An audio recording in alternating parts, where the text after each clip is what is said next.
would be, or is enjoying being part of Grand Slam.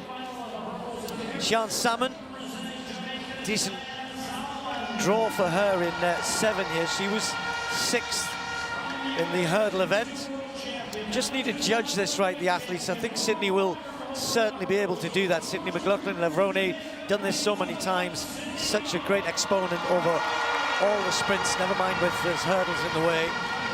Relle Clayton, 32-year-old Jamaican, has run a flat 400 already this year, in a fairly swift 52.3 thereabouts, not too far off that personal best you can see in the caption. Adanet Knight, her teammate, similarly indoors for her though, 52.8. Normally you run quicker outdoors than indoors. So this is Peters of the Netherlands, a big part of the Dutch very successful 4x4 and mixed 4x4 squad that does so well at Olympics and Worlds. And then Cassandra Tate of the USA on the inside. Just might find the others moving away from her here, particularly I think with Peters in the lane 3. Just got held a little bit longer by the starter there, but they're away and gone. McLaughlin-Levrone already making up ground, and we've just had a pull-up from Relle Clayton, who's pulled up in the first 100 meters, maybe trying to hang on to the American, who knows. Going very quickly, Cassandra Tate, right on the inside, has started exceptionally quickly through the first 200 meters. But it's McLaughlin-Levrone out in lane 6, smoothly making her way around the top bend. Cassandra Tate, eyed on the inside, has run an excellent first 300, but is she going to pay for that as they come into the wind in the home straight? Sydney out on her own as we expected it to be, then it's going to be a real scrap for the minor places behind her. Tate is just starting to tread water in the home straight there, but it's Sydney McLaughlin-Levrone who's going to come through to make it 2 wins in the women's long hurdles. It's 50.32. Knight just took 2nd place. It was tough out there. The wind was never going to make that easy, but the victory was never really in doubt. It was just a case of how quick and by how far. Well, the answer was almost 2 seconds, which in the 400 meters is a long, long way. It has to be said, though, that Knight has run her season's best, and Dalilah Muhammad in the 52-second mark. So there's our winner. There's our slam winner, our final slam winner of the first Grand Slam track. As we said, if you're going to run that quick for 400 hurdles, of course you can run quick on the flat. Yeah, being able to run 48 seconds in the flat 4 as a 4 hurdler is unheard of. She ran 22 seconds into a headwind in the 200 last season. So speed-wise, she's not even comparable to some of these women out here. So I think she may even surprise us later on in the year and say, look, I'm going to go to the World Championships to run the 4. Or maybe the 800. I don't know about that. I would love to see her run an 800 or 2, but I don't know if she wants to. But I mean, really, just going through the motions here and just securing the money, you know, it's an easy 400,000 for her if she goes through all 4 and dominates the way she's doing. But if she wants to really test herself and test some of the other competitors and show what she can do in other events, she's gonna jump in that long sprints and go against some of those other women in that 4 and that deuce. Well, MJ enjoyed it.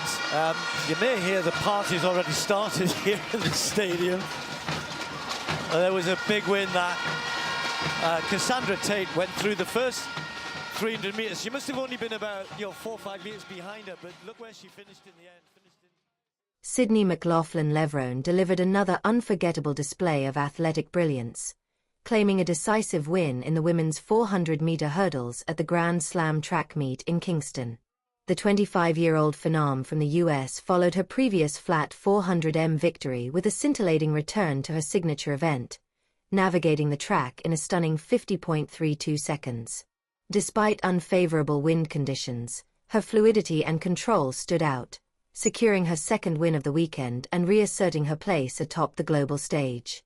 Among the contenders were some familiar faces, including Dalilah Muhammad, Olympic gold medalist and former world champion, competing in what she's announced as her swan song season. Jamaica's Adanet Knight and Relle Clayton also featured, as did the Netherlands Piës, a mainstay in their elite relay squads. Cassandra Tate of the US started with fire from lane 1, but after an ambitious 300 meters, she faded significantly and fell out of contention. Clayton, meanwhile, was forced to withdraw early in the race, cutting short her challenge. As the stagger unwound, McLaughlin-Levrone cruised down the back straight with remarkable calm and efficiency.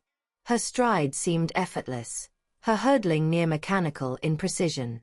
Coming into the curve, she began pulling away with grace and control, making the decisive move. By the time they reached the final stretch, the outcome was never in question.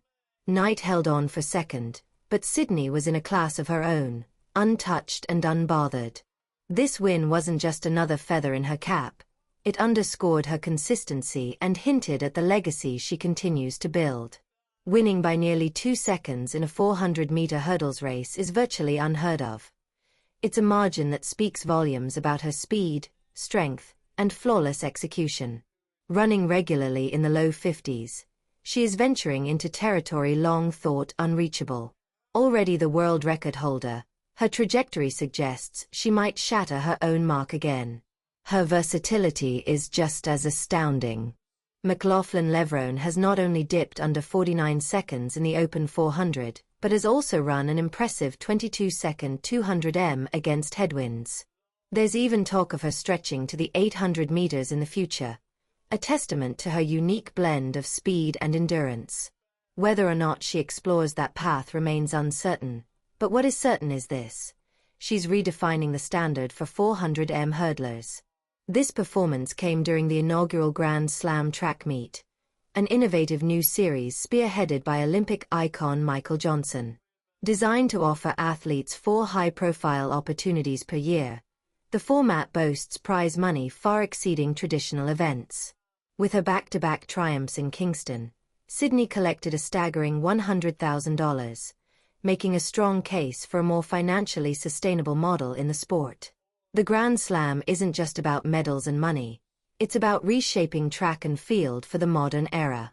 As athletes have long struggled with income gaps between sponsorship deals and championship years, this initiative promises stability and incentive. Judging by the explosive launch in Jamaica, it's already making waves. The energy in Kingston was palpable. From the grandstands to the finish line, fans were treated to world-class competition and captivating performances.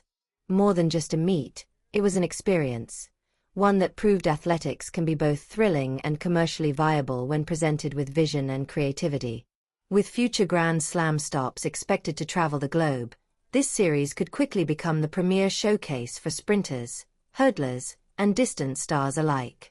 And at the heart of this movement stands McLaughlin-Levrone, an athlete whose elegance, ferocity, and focus may well come to define the next generation of track and field greatness.